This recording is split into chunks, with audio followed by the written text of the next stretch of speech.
പ്രിയപ്പെട്ട പ്രേക്ഷകർക്ക് അറിയുന്ന പോലെ ഇപ്പോൾ ഇന്ന് സ്ക്രീനിലേക്ക് നോക്കിയാൽ ഇപ്പോൾ QR കോഡ് സ്കാൻ ചെയ്യാനുള്ള സൗകര്യമുണ്ട്. നിങ്ങൾക്ക് മുഖ്യമന്ത്രിയുടെ ദുരിതാശ്വാസ നിധിയിലേക്ക് നേരിട്ട് സംഭാവനകൾ എത്തിക്കാൻ അതിൻ്റെ ബാങ്ക് ഡീറ്റെയിൽസ് ഉള്ള QR കോഡാണ് നമ്മൾ ലെഫ്റ്റ് സൈഡിലായി കാണിച്ചിരിക്കുന്നത്. അപ്പോൾ നിങ്ങൾക്ക് ടെക്നിക്കലി ഇത് റൈറ്റ് സൈഡാണ്, എന്നാലും പ്രേക്ഷകർ കാണുമ്പോൾ അത് ലെഫ്റ്റ് സൈഡാണ്.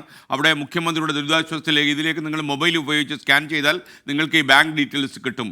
അപ്പോൾ എന്തായാലും ഈ വയനാട്ടിലെ മനുഷ്യരെ, പാവപ്പെട്ട മനുഷ്യരെ നമുക്ക് ചേർത്ത് നിർത്തിയേ പറ്റൂ. ഒരുപാട് ദുരന്തങ്ങളുടെ കഥകൾ ഇങ്ങനെ ഒന്നിന് പിന്നാലെ ഒന്നായി വന്നുകൊണ്ടിരിക്കുന്ന ഈ വേളയിൽ അവിടെ അവശേഷിക്കുന്ന മനുഷ്യർക്ക് നല്ലൊരു ജീവിതം കെട്ടിപ്പടുക്കുവാനും ഒരുപാട് ദുരന്തങ്ങൾ അനുഭവിക്കേണ്ടി വന്ന കുടുംബങ്ങളെ സഹായിക്കുവാനും അവരുടെ തോളിൽ കൈയിട്ട് നമ്മോട് അണച്ചു നിർത്തുവാനും ഒക്കെ ഒരുപക്ഷേ ഈ ദുരിതാശ്വാസ നിധിയിലൂടെ കഴിയുമെന്നാണ് നമ്മൾ മനസ്സിലാക്കുന്നത്. പ്രിയപ്പെട്ട പ്രേക്ഷകർ അത് ചെയ്യും എന്ന് നമ്മൾ വിശ്വസിക്കുന്നു.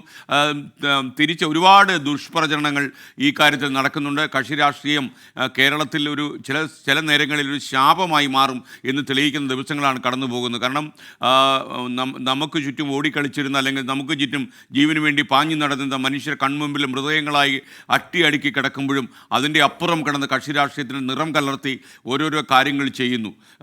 ഞാൻ ഇന്നലെ കണ്ട വേറൊരു കാര്യം, അതായത് ഒരു 2 കൊല്ലം മുമ്പാണെന്നു അല്ലേ കാശ്മീർ ഈ ചർച്ച നടക്കുന്നത്, ഈ മുഖ്യമന്ത്രി ദുരിതാശ്വാസ ഫണ്ടിലേക്കുള്ള ചില ചർച്ചകൾ ഉരുത്തിരിയുന്നൊരു വേളയിൽ KG എബ്രഹാം എന്ന് പറയുന്നൊരു മനുഷ്യൻ നടത്തിയ ഒരു പ്രസ്താവന ഏഷ്യാൻ ന്യൂസിലോ മറ്റോ ആയിരുന്നു അദ്ദേഹം പറഞ്ഞതെന്നാണ് എൻ്റെ ഓർമ്മ.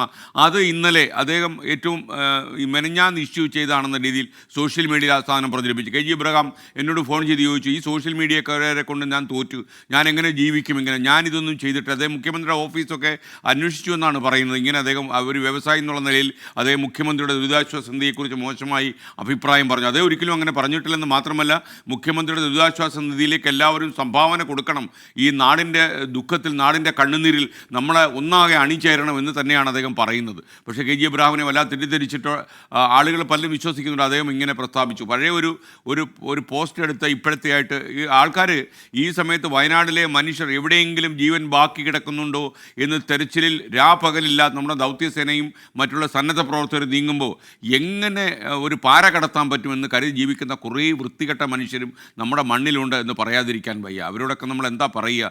മാത്രമല്ല, ഗൾഫ് നാടുകളിലൊക്കെ തന്നെ ആഷ്മിയുടെ ഒക്കെ പേരിൽ ചില കാര്യങ്ങൾ പ്രചരിക്കുന്നു. ഒരിക്കൽ കൂടി നമ്മൾ പറയുന്നു, ഇതൊന്നും ഈ കാലത്ത് 24 ആഷ്മി താജ് ഇബ്രാഹിമോ ഞാനോ ഒന്നും പറഞ്ഞിട്ടുള്ള കാര്യങ്ങളല്ല.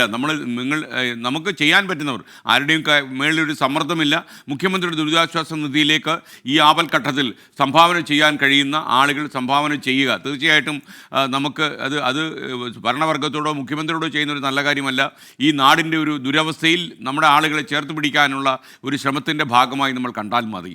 വളരെ വളരെ സങ്കടകരമായ ഒരു സാഹചര്യമാണ്. നമുക്ക് നമ്മുടെ ആളുകളെക്കുറിച്ചൊക്കെയുള്ള ചില പ്രതീക്ഷകൾ അസ്ഥാനത്തായി പോകുന്ന നിമിഷങ്ങൾ ഉണ്ടാകുന്നു. കാരണം നിങ്ങൾ ഓർക്കേണ്ടത് 300 പേരെ ഇനിയും കണ്ടെത്താനുണ്ട്. മരണസംഖ്യ 328 ഉയർന്നു. അപ്പോൾ ഇത്രയും നമുക്ക് ചുറ്റും ഇത്രയും വലിയ ദുരന്തം സംഭവിച്ചിട്ടും നമ്മുടെ ആളുകൾ യഥാർത്ഥത്തിൽ ഈ ഭാവിയിൽ എവിടെയോ അധികാരത്തിൽ വരാൻ കഴിയും, അല്ലെങ്കിൽ മറ്റെന്തെങ്കിലും രാഷ്ട്രീയ നേട്ടമുണ്ടാക്കാൻ കഴിയും എന്നൊരൊറ്റ ധാരണ കൊണ്ട്, അല്ലെങ്കിൽ ഭരണവർഗത്തോടുള്ള അവരുടെ പ്രതിഷേധം കൊണ്ട് ഇതൊക്കെ ചെയ്യുന്നു. ഇതിൽ ചില യൂട്യൂബ് ചാനലുകളുമൊക്കെ ഉണ്ടെന്ന് ഞാൻ മനസ്സിലാക്കുന്നു. ദയവ് ചെയ്ത് നിങ്ങളിതൊന്നും ചെയ്യരുത്. കാരണം നിങ്ങളൊക്കെ മനുഷ്യരാണെന്ന് തെളിയിക്കാനുള്ള ബാധ്യത നിങ്ങൾ ഉണ്ടാക്കരുതെന്നാണ് എൻ്റെ അഭിപ്രായം. ഇപ്പോൾ സമയം 7 മണി കഴിഞ്ഞ് 38 മിനിറ്റ് ആകും. ഞാൻ സംസാരിച്ച് കാട് കയറി പോകുന്നു എന്ന് എനിക്ക് സംശയം. ഞാൻ കാടിറങ്ങുകയാണ്.